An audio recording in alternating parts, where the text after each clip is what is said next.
Boys and girls, your attention, please. Presenting a new exciting radio program featuring the thrilling adventures of an amazing and incredible personality. Faster than an airplane, more powerful than a locomotive, impervious to bullets. Up in the sky, look! It's a bird! It's a plane! It's Superman! And now, Superman. A being no larger than an ordinary man, but possessed of powers and abilities never before realized on Earth. Able to leap into the air an eighth of a mile at a single bound, hurdle a 20-story building with ease, race a high-powered bullet to its target, lift tremendous weights, and rend solid steel in his bare hands as though it were paper. Superman, a strange visitor from a distant planet, champion of the oppressed, physical marvel extraordinary, who has sworn to devote his existence on Earth to helping those in need. As our story begins, we ask you to come with us on a far journey, a journey that takes us millions of miles from the Earth, where the planet Krypton burns like a green star in the endless heavens. Here, civilization is far advanced. It has brought forth a race of supermen, men and women like ourselves, but advanced to the absolute peak of human perfection. As we near Krypton, we see high walls and gleaming turrets. We approach the magnificent Temple of Wisdom, and there in a great hall, Jor-El, Krypton's foremost man of science, is about to address a meeting of the planet's governing council. Attention! Attention, gentlemen! Jor-El speaks. Members of the council, I have completed my solar calculations. And much as I dread uttering these words, I have come to the conclusion Krypton is doomed. Did I hear him right? Gentlemen!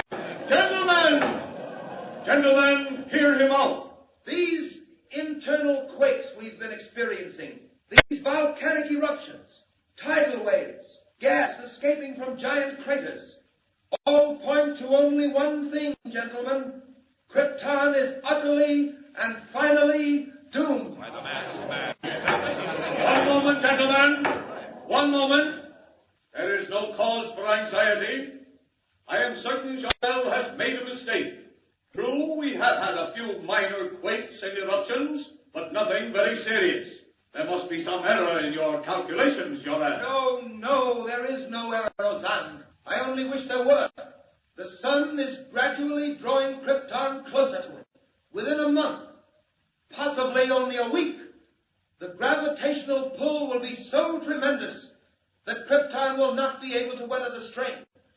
And then our planet will explode like a giant bubble, destroying every living thing on it. Gentlemen, assuming for the moment, Jor-El, that what you say is true, how are we to avoid it? What can we do to stop it? There is only one way. As you all know, I have been working on a spaceship designed for interplanetary travel. With time and united effort, we might transport the entire population of Krypton to another world. Impossible. Where would we go? To the Earth. My studies tell me the atmosphere of the Earth is very nearly the same as our own. You have been working too hard, Jor-El. You need a rest. Believe me, we have the utmost respect for your knowledge and integrity. But this is carrying it too far. Planets as large as Krypton do not explode, Jor-El. Wait! Do you hear that, gentlemen? It's the forewarning of doom. Every moment is precious now. Quakes like that are sounding the death knell of Krypton. It will happen, gentlemen, and happen soon. When the last great eruption comes... When it comes, Jor-El, it shall find all of us ready. If Krypton is to die, we shall die with it. The parting would be much too severe. Very well. Laugh if you like, Roseanne, and you members of the council. I have no time to laugh. My wife, Lara, and my infant son are dear to me. It is not my wish to stand by and see them destroyed. Laugh, all of you. But a time will come, and that time is perhaps very close at hand, when you will wish you had heeded the words of Jor-El. Now you think me a fool, But remember what I have said, gentlemen. When Krypton is shattered into 1,000 million stars, when the glorious civilization we have built is no more, when you and your families are swept from the face of Krypton like dust. Order, gentlemen. Order. You have heard Jor-El speak. Is it your wish that we devote time and money to the building of spaceships for the transportation of Krypton's population to another planet? No! I'm sorry, Jor-El. The Council has spoken. Yes, and signed the death warrants of every living thing on Krypton. Well, I've done my best to convince you. Now all that remains for me is to proceed with my own means of salvation, my own spaceship, to save the lives of those near and dear to me. As for the rest of you, may the gods have mercy on your souls. It's absolutely mad. Lara, I didn't see you. I came out to take the air on the terrace. It's been terribly hot all day. Is that because we're being drawn to the sun, Jor-El? Yes. What did the council have to say about that? I didn't mention it. Is the model of your spaceship almost finished? Yes, I just drove the last rivet. How does it look? Splendid. But will it work? That remains to be seen. If it does work, I shall immediately begin construction of another just like it, only much larger. One big enough to carry all three of us to another world. Jor-El, when will that be? Every moment that we spend waiting and wondering... Yes, I know, Lara. It's been hard on all of us, and particularly hard on you.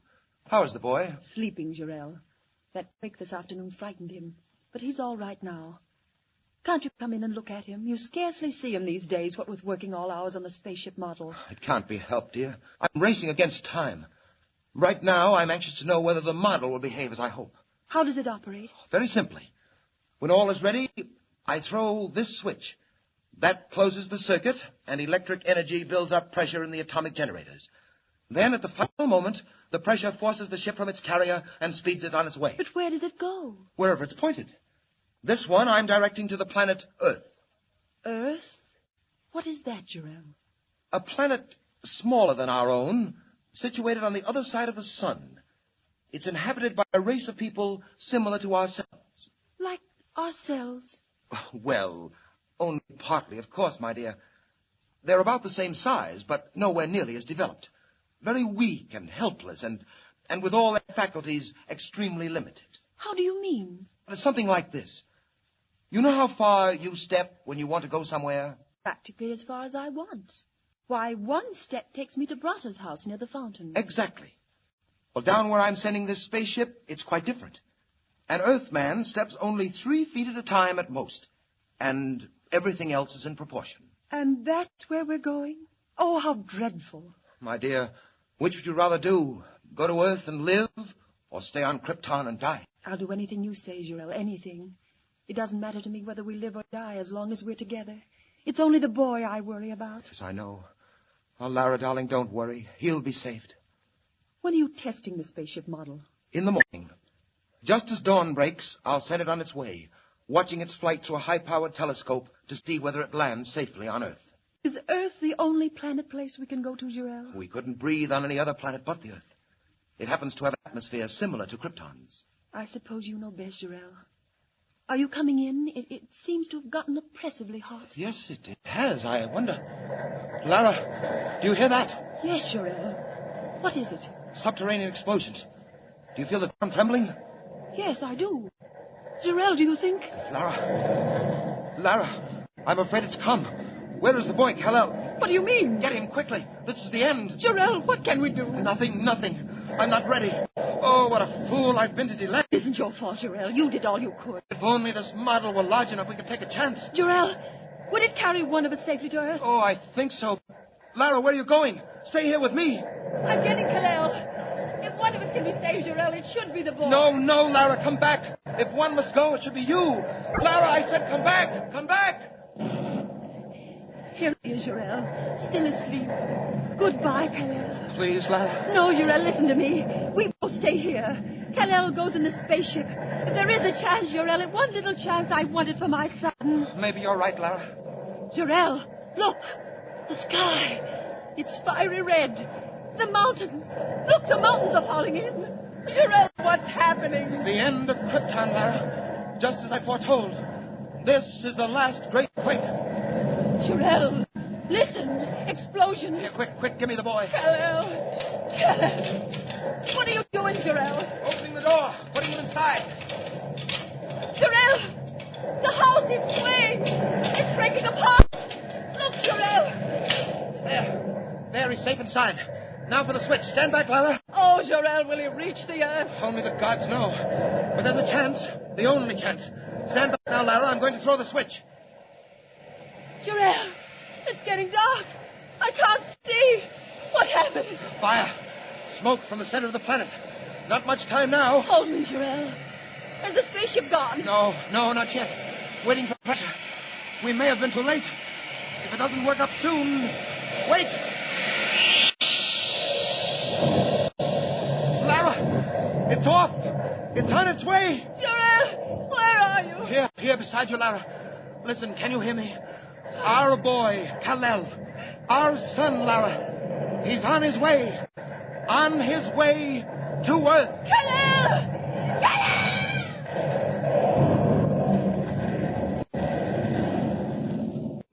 So the tiny rocket ship roars into the uncharted heavens as the mighty planet of Krypton explodes into millions of glowing fragments, glittering stars to remain forever in the night sky. Jor-El and Lara, devoted parents of the tiny boy, perish in the giant quake that destroys Krypton. But what of the rocket ship? Does it reach the Earth? Does it find its mark in all the far-flung darkness of space? Remember, don't miss the next installment of Superman. Up in the sky, look! It's a giant bird. It's a plane! It's Superman! Superman is a copyrighted feature appearing in Action Comics magazine.